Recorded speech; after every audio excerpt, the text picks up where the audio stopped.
Hey guys, I'm here. We are back for New Rockstar's breakdown of episode 5 of Miss Marvel. If you haven't seen this week's episode, make sure to go check that out. Check out my reaction and support New Rockstar. Subscribe to those guys and just show them some love.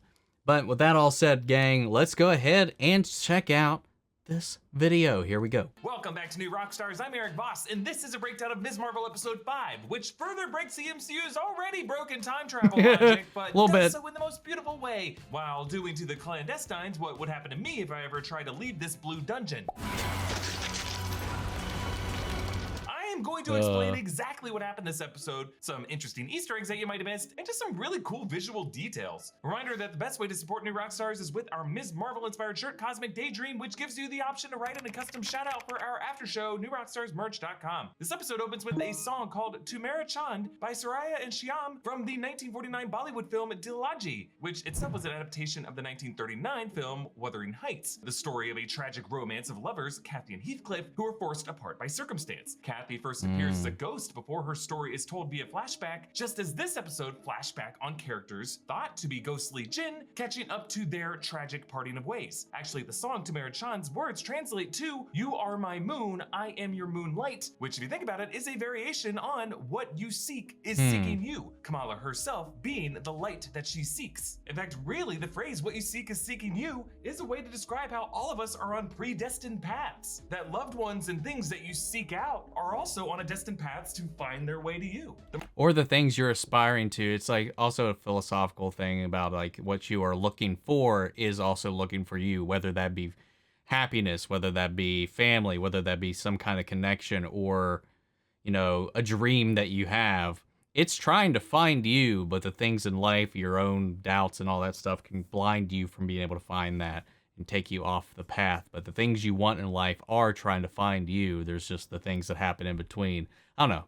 It's beautiful, profound, when you get into it a little bit. The Marvel Studios title imagery transitions to a sepia-toned, grainy film stock that skips in a 4:3 letterbox aspect ratio as this becomes a 1940s newsreel explaining the partition. With the newly appointed Indian Prime Minister Jawaharlal Nehru, and we see Pakistan's political founder Muhammad Ali Jinnah, a mural of whom appeared in Karachi last episode. We see a map showing India and Pakistan dividing, with territory to the rest of India demarcated for Pakistan, but also a section to the east. This would go on to become Bangladesh. But initially, at the start of the partition, Bengal's assembly voted to be part of Pakistan. That is until 1971, when war broke out and Bangladesh secured its independence as a separate country from Pakistan. We also see Mahatma Gandhi, the Indian freedom fighter, arguably most influential in India's independence from British rule, who was assassinated a year after this in 1948. This episode then jumps back to 1942, which was really the year Gandhi first formally began pushing for the British to just completely leave India. Aisha flees a British soldier after leaving the ruins of where they found the Bengal that was marked with the 10 rings logo back in episode 3. We intercut from her bare feet to his boots, and then she flings an ornate dagger at him. Presumably this is her clandestine weapon, as they all can summon weapons, but it aligns Aisha more with the Red Dagger Society. Last episode, the Ms. Marvel titles flickered between English and Urdu. Did she found it? Maybe, I don't know. On a torn British flag, but the rest are in various languages. There's Urdu, that wouldn't make Hindi, sense. Never mind. Gujarati, Punjabi, Bengali, Tamil, and Telugu. Actually, last week there was one in the colors of the 1992 Pakistan cricket national team, so it's just kind of fun to go through these one by one, so let's do it. After the Union Jack, there's one in Urdu showing the shadows of Muslim refugees on a wall with bullet holes in it, then one in Hindi showing a field of flowers, then another one in Urdu showing the mural of the Red Daggers, and you see there's one male and one female. Then there's another one in Urdu showing a photograph of refugees, then another in Hindi on a blue train car marked with NWR, India's Northwestern State Railway, hinting at the trains that they have to take out of India. Then in Assamese or Bengali, in smoke by the train tracks, then one in Hindi over a map showing the border between India and Pakistan, then another in Assamese or Bengali, then an interesting one, a cracked border in concrete on one side, Urdu, on the lower side, Hindi, a literal partition between Urdu and Hindi matching the border between Pakistan and India. Then one in Telugu, actually in a stylish font of Kannada, over a field of roses like Hassan's rose garden, overlooking a city in the mist, maybe a hint at the Noor dimension. Then one in Punjabi, stamped on a resettlement card for the Khan family. One man, one woman, one infant. Registration office 4291, index number 12. Cards like these were assigned to migrant Muslim families. Then one in Gujarati on a tapestry. Then another in Punjabi over a parody of the vintage Universal Pictures logo reading Marvel Studios Sloth presents Baby in production. a Sloth Baby production that had a of course, is Kamala's YouTube channel. Then one in Tamil over a depiction of refugees, then another in Gujarati, purple text on a cosmic background, and then one final one in Urdu, green over roses. In Hassan's village, a few kids are playing cricket, women purchase some bracelets, and Hassan stirs up the crowd, citing Mahatma Gandhi to resist being forced off their land, but British soldiers break up the crowd. Aisha naps in Hassan's rose garden, roses being very important to the language and culture and the general lore of the country of Pakistan. Inside, Hassan says, You know, when I saw you out there,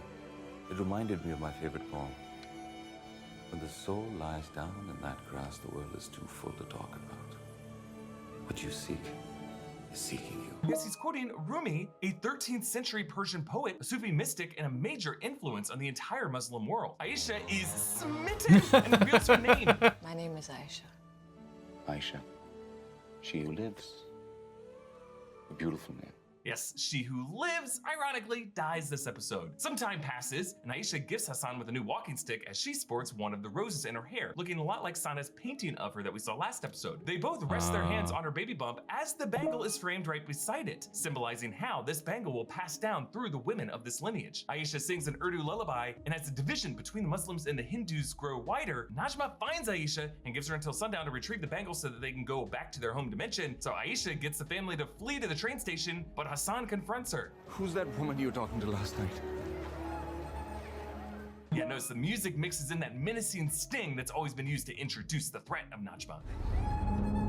I've been waiting a very long time to meet you. Aisha shows him the bangle, and writing appears on the cuff's outer bands. This is the inscription that she added that Waleed noticed later, quoting Hassan's recitation of Rumi's poem. Now, since the clandestine can't transfigure their token weapons, this tells us that she has turned to the protective bangle as her token. Unfortunately, Najma still has her weapon, and Aisha, without any protection, gets stabbed in the stomach. As Najma walks off, Aisha warns her, It won't work! So what does Aisha know about the death trap of traveling through the Veil of Noor that Najma does not, or at least does not want to believe? Aisha may be more privy to the terms of their banishment and or more at peace with their exile. Man, I just wish we would go into it, man, but they dance around it and just then drop it by the end of the episode. Aisha's life drains from her. What did you seek? Seeking you.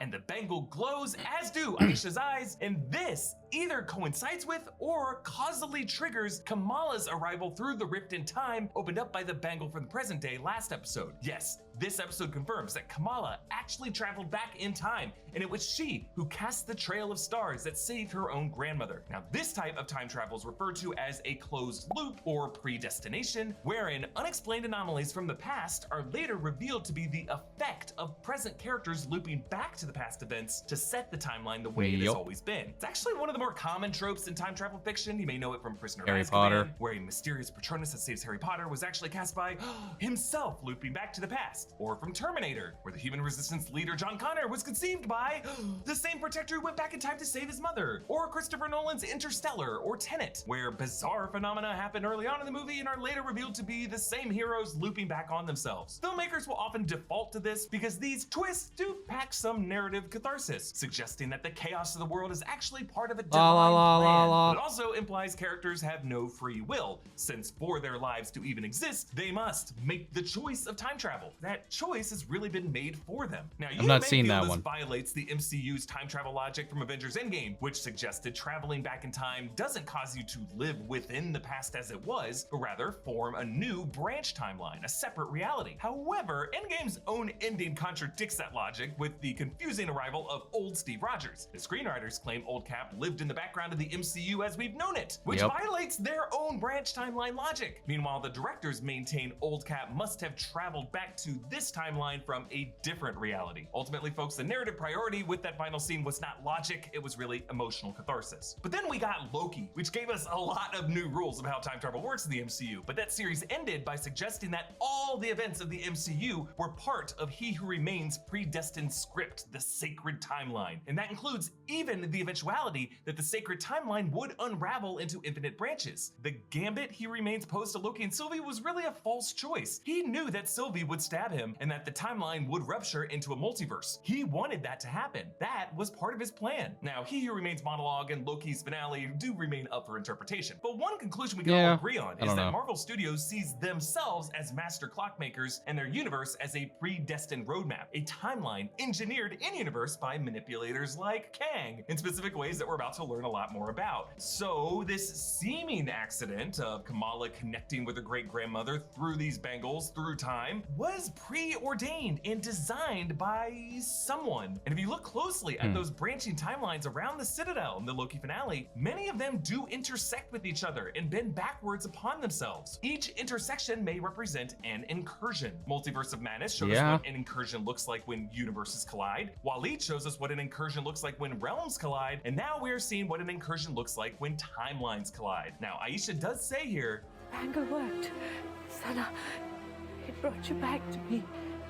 I'm not Sana. Yeah, see, Aisha did not think she was opening a rift in time to summon her great-granddaughter from the future. She just wanted the bangle to save her daughter Sana. So from that, I think we conclude it was not Najma stabbing the bangle in the present that opened a rift, and it wasn't Aisha's sort of prayer that opened the rift from the past. According to Loki, causality is incidental. No matter what, these points in the timeline were going to intersect, and history here just justified itself with these stimuli to trigger it internally. In this instance, it was a piece of Kree tech or some other alien tech mixed with clandestine Noor magic to tear this rift into reality, the walls of which have already been weakening from all these things that have been happening in the MCU. Theoretically, this origin could have been scripted out by Kang or one of the Kangs to produce a clandestine descendant armed with Kree tech to join the pantheon of Marvel heroes in his eventual master plan to stage a Secret Wars event, or maybe by some other Kang to produce a friend for Kang's alternate self of Nathaniel Richards' Iron Lad in a Young Avengers lineup. There's a lot of ways we can read this, but hey, welcome to Phase 4, folks. Time travel! None of this makes sense. So yes, Kamala creates a Noor platform to create a path for Sana, but then she gets knocked by someone and the platform dissipates, but stays in this star form that is controlled by Sana herself, guiding herself back to Hassan. She was able to do this because she had some Noor magic in her blood and had the bangle. So in a sense, one bangle was reunited with another bangle, just the same one through time. However, we gotta remember, there is another bangle, one for the right hand, that exists somewhere hidden in this world. I'm assuming among the collection of Dane Whitman's Uncle Nathan. So Kamala returns to the present, where the veil of Noor rift has opened. It glows from golden to teal colored to fuchsia, and it widens and widens. As Faria reaches into it, she turns into a statue of what this episode's audio description refers to as, quote, black crystalline rock, which then crumbles to reveal her skeleton. And yes, this transformation does resemble the way Terrigenesis is shown in Agents of S.H.I.E.L.D. Terrigen Mist forms a rocky cocoon around a person, and then they emerge from that cocoon as an inhuman with powers. In the clandestine's case, clearly not. But a similar aesthetic is at least worth noting. Yeah. Maybe Terrigenesis will be revealed in the series as a worthiness judgment in the Noor realm, like what we saw in the Duat realm in Moon Knight with the scales of Anubis. Like in this case, as you pass through the veil, if your heart is impure, you emerge from that cocoon dead. But if your heart is pure, like maybe if Aisha or Kamala were to try to pass through this veil, they'd emerge from that cocoon transformed. Or I don't know, maybe they just wanted to show how the veil of Noor's energy differential melts you into bones like the Wrath of God in Indiana Jones. Disney made him put up this goofy vanity curtain to spare viewers from the gorier details. So then Najma offers herself to the veil portal and suddenly feeling bad for leaving Kamran behind, utters his name and transfers her Noor light through the veil, killing herself. But the way Aisha's Noor light summoned her descendant through time, or maybe it was just a random coincidence because of Kang. Yeah, I know, we talked about that. Najma's Noor light redirects to Kamran, giving him the same embiggened Noor light that Kamala has, except more teal colored and apparently able to be controlled without the use of a bangle. So in the comics, Kamran isn't inhuman the way Kamala is, he's just hit with the same Terrigen mist that Kamala is exposed to. And it gives him different powers than stretchy limbs. He has blue colored inner bioluminescence. Ugh, look, folks, I am just doing my best to explain what the hell happened here. The logic of the clandestines of the show is largely unexplained. I'm not a writer on the show. This is all super inconsistent with G. Willow Wilson's comics. So light is magic and can be transferred among descendants of extra-dimensional beings, amplified by alien tech that's connected to the 10 rings. I guess yeah, it doesn't make any fucking sense, man. It's all right. Literally anything from Marvel lore against a wall, hoping YouTube will make sense of it for them, which, yeah, you got us. Hook, line, and sinker. But I always do love the use of light and color on this show, and I love how the alleyway and lighting that accompany Kamran for pretty much the rest of this episode are that same blue hue that his inhuman form is in the comics. But Kamala proves that her trip to the past was not just a dream or a vision, she brought back with her a physical item the way Hawkeye brought back a baseball glove to the present as proof. Here the photograph actually parallels Pixar's Coco, the wayward child meeting their ancestor and returning with a family photo to heal the generational divide within their living relatives. Kareem tells Kamala, although the U.S. government Oh, may or may not Coco, have sent a man. warrant out for my arrest. The movie US just government, breaks this my guy's a heart. Pakistani citizen. It just sounds like the Red Dagger's vigilantism has gotten the attention of US agencies like the DODC and may set up Kareem to return in titles like the Thunderbolts. Yeah, I'll be fine. He could be another one of Val's recruits, where I'm sure Kareem will just have to deal with quite a few racist microaggressions from John Walker. But Kareem gives Kamala his red scarf. Remember last episode, Waleed gave Kamala this blue vest, Sana gave her the bangle, Bruno gave her the mask, and I guess she provided her own red shoes that the mosque thief let her keep. Really, we're seeing all the components of her final form contributed to her by different influences within her community. And now the final piece of it, Muniba finds her golden necklace that previously showed Kamala's name in Urdu, but now bent to form her swishy bolt logo. I assume next episode, Muniba will complete the arc of the unused Hulk outfit and create Kamala's final superhero look, and Kamala will actually be a good daughter and wear it. In the scrapbook, they did a look at are some old photos of Muniba and some ticket stubs from concerts she went to, one reading Bruce, presumably for Bruce Springsteen, whom Sana calls Bruce Springfield, before Muniba corrects her to Bon Jovi, and then there's a blue ticket stub, but the blue ticket stub was for a show at the Oakland Coliseum, telling us that Muniba spent some time in the Bay Area. Kamala says, Why have I never heard of this? which is what Muniba asked earlier about the Find My Phone feature. Then why am I only just hearing about this? Yes, the mother and daughter are more alike than they realize. Kamran finds Bruno in the alley, this interaction witnessed by a closed-circuit security camera. Presumably the DODC was using the government facial recognition notice that software camera we know S.H.I.E.L.D. in uses the to track shot. Loki in the 2012 Avengers. That must be how they tracked Kamran to this location. Kamran doesn't really get Bruno's Argon science joke poster. This is exactly the kind of nerd humor that Peter Parker wears on his shirts. Actor Matt Lintz actually auditioned to play the MCU Peter Parker before the role went to Tom Holland. Like every scene I watch this guy in, I'm like, yeah, he could have been a pretty great Peter Parker. Kamran also doesn't know who the inventor Nikola Tesla is. He assumes it's just a poster for Tesla cars. But then one of the DODC drones, retrofitted from the Stark drones from Far From Home, appear outside the window, and Kamran uses his Noor to swat it away, blasting out the window glass, but Bruno's tchotchkes are still standing. The drone retaliates by completely leveling the Circle Q shop. Between this and Delmar's Deli in Queens that we saw in Spider-Man God, man. Homecoming, the bodegas of the New York area are under attack and we must protect them at all costs. So now with the bland Destine's toast and the Veil of Noor closed, it seems like the final conflict of the finale will be with Agent Deaver and the DODC. Seems like it. Trigger-happy racial profiling government agency will be enough, especially with this agency returning She-Hulk and maybe Secret Invasion. But remember, it is still a mystery where the bangle came from and how it is connected with the 10 Rings. So we may learn more about Deaver and Cleary's connections to a broader conflict with the Kree ahead of the Marvels. And of course, I think Carol Danvers owes us just a little cameo. That's everything I spotted in this episode. You can follow me on Instagram and Twitter at Yeah, I gotta say, like, episode 5 was... I really loved the first half, but once we returned to the present day, the resolutions to the clandestine stuff and the Noor dimension and all that was just so rushed and a little disappointing. But like I've mentioned in my reaction, I think the emotional core aspects about the family themselves and Kamala's journey and her family's journey and these connections, these ties, and the generational trauma that she's trying to heal, I enjoy all that so much more. I really don't care as much about the interdimensional bullshit that's going on. Like, they could explain that however they want to explain that moving forward. While it is mildly disappointed, it's not been the focus of the story for me. Like, the story has been about the family to me, and they're carrying that forward, and I'm invested in that. But to seemingly leave everything in just purely the DODC's hands for the finale seems a little weird. But we'll see how everything comes to a close when episode 6, the finale of this season of Ms. Marvel, comes out later this week. And I hope to see you guys there. But for now, leave your thoughts down in the comments below. We'll carry on the conversation after the video. Make sure to subscribe to New Rockstars and follow them on their channel, on their socials and all that jazz. Do the same for me. I'd really appreciate it. Before we go, I want to shout out our channel legends: Manny Sherritt, Ryan Karen, Jason Coleman, Philly Vane, York, Corey Scott, Margaret Grace, Mary Bradley, Melita, Robert Anguiano, Cal Kestis Nation, and Raven McCann. Thank you guys so much for your continued support. But that's it for this video, guys, and I'll see you all in the next one. Take care, everybody.